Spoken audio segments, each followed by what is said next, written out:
জাসপ্রীত বুমরা, আকাশদীপ, মোহাম্মদ সিরাজ, রবীন্দ্র জাদেজার মতো বিশ্বমানের বোলারদের বিপক্ষে বাংলাদেশের ব্যাটসম্যানদের যে কঠিন পরীক্ষা দিতে হবে সেটা কিন্তু আমি চেন্নাই টেস্ট শুরুর দিনেই আমি বলেছিলাম। এবং বাংলাদেশের ব্যাটিংয়ের যে প্রথম ইনিংসটা ছিল, বাংলাদেশের প্রথম ইনিংস, সেখানে কিন্তু আমরা সেটাই দেখেছি। বিশেষ করে বলতে হবে জাসপ্রীত বুমরা, আকাশদীপ এবং মোহাম্মদ সিরাজ, এই তিনজন মিলেই কিন্তু বাংলাদেশের টপ অর্ডারকে একদম ধসিয়ে দিয়েছে।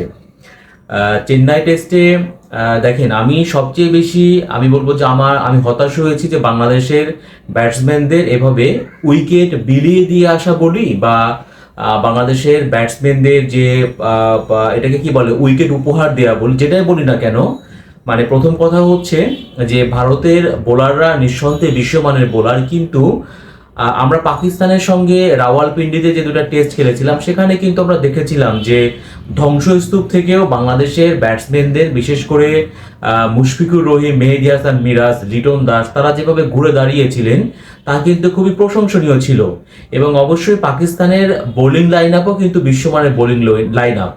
সেই ক্ষেত্রে পাকিস্তানের মাটিতে ভালো করার কারণে আমি অনেক বেশি আশাবাদী ছিলাম, আত্মবিশ্বাসী ছিলাম যে না, চেন্নাইয়ে হয়তো বাংলাদেশের ব্যাটসম্যানরা অতটা খারাপও করবে না। কিন্তু আজকে তাদের ব্যাটিং দেখে আমি পুরোপুরি আসলে হতাশ হয়েছি যে তাদের কাছে যে প্রত্যাশা আমাদের ছিল, প্রত্যাশায় কিন্তু ছিটে ফোটাও আসলে বাংলাদেশের ব্যাটিং বিভাগ তারা কিন্তু পূরণ করতে পারেনি। বরঞ্চ বলতে হবে যে তারা গণ আত্মহত্যা মিছিলে তারা সামিল হয়েছিলেন। তারা একের পর এক তারা বাজে শট খেলে প্রতিপক্ষকে তারা কিন্তু উইকেটটা উপহার দিয়েছেন। এটা কিন্তু কোনোভাবেই কাম্য না।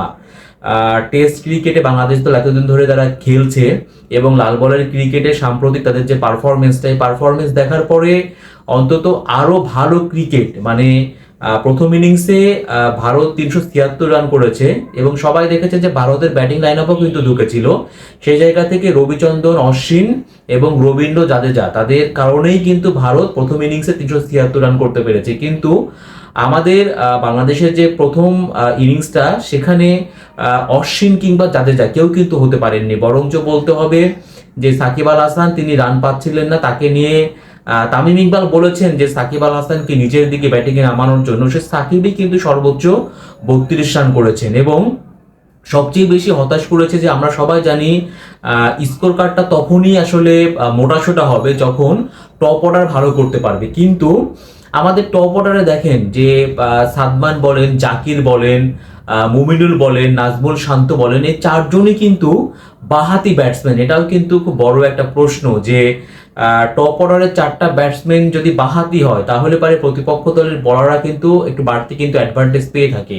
সো এই জায়গাতে আমার কাছে মনে হয়েছে যে আমাদের টপ অর্ডার নিয়ে একটু ভাবা উচিত এবং চারজন বাহাতি ব্যাটসম্যান না খেলিয়ে অন্তত একজন যদি আমাদের ডানহাতি ব্যাটসম্যান, এখানে মাহমুদুল জয় আছেন, তাহলে মনে হয় আমাদের কম্বিনেশনটা একটু সুবিধা হতো। এবং টপ অর্ডারের যদি চারজন ব্যাটসম্যানের কথা বলি তাহলে পারে কিন্তু আমরা দেখেছি চারজন ব্যাটসম্যানের মধ্যে একমাত্র শান্তকে যদি আমরা বাদ দিই, বাকি তিনজনই কিন্তু আসলে 2 অঙ্কের ঘরে তারা স্কোর পাননি, স্পর্শ করতে পারেনি। তার মানে আপনি বুঝতেই পারছেন যে বাংলাদেশ যে 149 রান করেছে, মানে এর চাইতে বেশি কিভাবে করা সম্ভব, যেখানে টপ অর্ডারের চারজন ব্যাটসম্যানের মধ্যে তিনজন ব্যাটসম্যানই আসলে 2 অঙ্কের ঘরে রান পায় না। তো সেখানে কিন্তু বড় স্কোর কোনোভাবে আমরা আশা করতে পারি না। এবং আমি আগেও বলেছি যে ভারতের বোলাররা নিঃসন্দেহে বিশ্বমানের বোলার এবং তাদের কিন্তু 3 পেসার বুমরা, আকাশ এবং সিরাজ মিলে কিন্তু 8টা উইকেট শিকার করেছেন এবং 2টা উইকেট নিয়েছেন রবীন্দ্র জাদেজা। তো আমার কাছে মনে হয়েছে যে আমাদের আরো ভালো হতে পারতো যদি ব্যাটসম্যানরা তাদের উইকেটটা প্রতিপক্ষকে আসলে বিলিয়ে দিয়ে না আসতো। তাহলে অন্তত 149 রানে বাংলাদেশ দল অল আউট হতো না, এই দলটা কমপক্ষে 250 রান করতে পারতো। এবং তখন কিন্তু দেখেন এখন বর্তমান যে অবস্থা, তাতে আজকে কেবল চেন্নাই টেস্টের দ্বিতীয় দিন ছিল এবং এখানে আমরা দেখেছি যে ভারত দ্বিতীয় ইনিংসে ব্যাটিংয়ে নেমে তারাও কিন্তু 81 রান করেছে 3 উইকেট হারিয়ে, যদিও তাদের লিড এখন পর্যন্ত 308 রান। তো আপনারা বুঝতেই পারছেন যে চেন্নাই টেস্টের রেজাল্ট হওয়া কিন্তু সময়ের ব্যাপার মাত্র। এবং আমার কাছে কেন জানি মনে হয় যে হয়তো এই টেস্টটা তৃতীয় দিনেই আমরা ফলাফল দেখতে পারবো। হয়তো যদি তৃতীয় দিনে শেষ পর্যন্ত রেজাল্ট নাও হয় তাহলে পারে কিন্তু চতুর্থ দিনে দেখবেন যে হয়তো প্রথম ঘন্টা বা প্রথম সেশনের মধ্যে রেজাল্ট কিন্তু হয়ে যাবে। এখন যে বিষয়টা হচ্ছে যে বাংলাদেশের বোলাররা যেহেতু ভালো করছেন, প্রথম ইনিংসে আমরা দেখেছি যে ভারতের 10 উইকেট তারা নিয়ে নিয়েছেন, এবং দ্বিতীয় ইনিংসেও কিন্তু দ্বিতীয় দিনে তারা অলরেডি 3টা উইকেট তুলে নিয়েছে। এখনো অবশ্যই ভারতের ব্যাটিং লাইন আপ নিঃসন্দেহে বিশ্বমানের ব্যাটিং লাইন আপ তাদের, বাট তারপরে বলবো যে হয়তো তৃতীয় দিনে বাংলাদেশের বোলাররা তাদের দায়িত্বটা সঠিকভাবে পালন করলেও মূলত বাংলাদেশের ল্যাকিংসটা কিন্তু ব্যাটিং বিভাগেই। সো দেখবেন যে ভারত এখন চেষ্টা করবে যতটা পারা যায়, তারা 308+ রানের লিড নিয়েছে, এইখান থেকে হয়তো তারা 400, 450, 500 রানের মতো করবে। মানে তারা চেষ্টা করবে যত পারা যায় স্কোরটাকে বাড়ানোর জন্য দলীয় সংগ্রহটাকে, এবং তারপরে যদি অল আউট হলে অল আউট হয়ে গেল, না হলে পারে তারা একটা লিড পাবে। এবং বাংলাদেশ যখন ব্যাটিংয়ে নামবে, বাংলাদেশের ব্যাটসম্যানদের কিন্তু প্রথম ইনিংসে আমরা যে জিনিসটা দেখেছি, তারা যেভাবে উইকেটটা বিলিয়ে দিয়ে এসেছেন, যদি দ্বিতীয় ইনিংসে সেম জিনিসটা হয়, আমি জানি না যে প্রথম ইনিংসে তো 149 রান করেছে, দ্বিতীয় ইনিংসে আসলে বাংলাদেশ দল 100 রান করতে পারবে কিনা, কারণ তখন কিন্তু উইকেটের আচরণে অনেক পরিবর্তন চলে আসবে, এবং সেখানে কিন্তু ব্যাটসম্যানদের আরো অনেক বেশি স্ট্রাগল করতে হবে, অনেক বেশি লড়াই করতে হবে, এবং ব্যাটিং করা কিন্তু অনেক বেশি চ্যালেঞ্জিং হয়ে যাবে।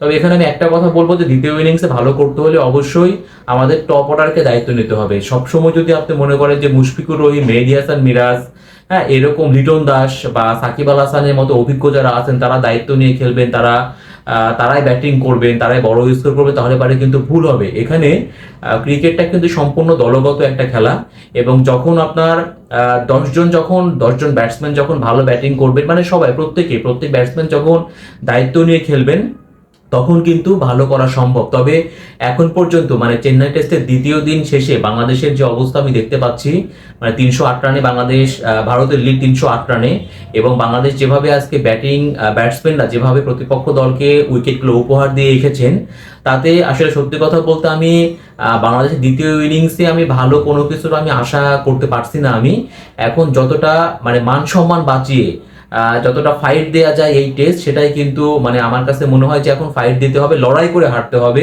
যেন আমরা অনেক বড় ব্যবধানে আমরা না হারি এই ম্যাচটা। বাংলাদেশ দ্বিতীয় ইনিংসে যখন ব্যাটিং করবে, তখন তারা লড়াই করবে, ফাইট দেবে, এবং ব্যবধানটা যেন ছোট হয়, এটাই কিন্তু আমার এখন একমাত্র প্রত্যাশা। এবং সেক্ষেত্রে অবশ্যই আমি বললাম যে আমাদের টপ অর্ডারে যারা আছে তাদেরকে অবশ্যই দায়িত্ব নিয়ে খেলতে হবে, না হলে পারে দেখবেন যে অনেক বড় ব্যবধানে, যাকে বলা হয় যে গোহারা ভাবে কিন্তু বাংলাদেশ দল এই চেন্নাই টেস্টে হারবে।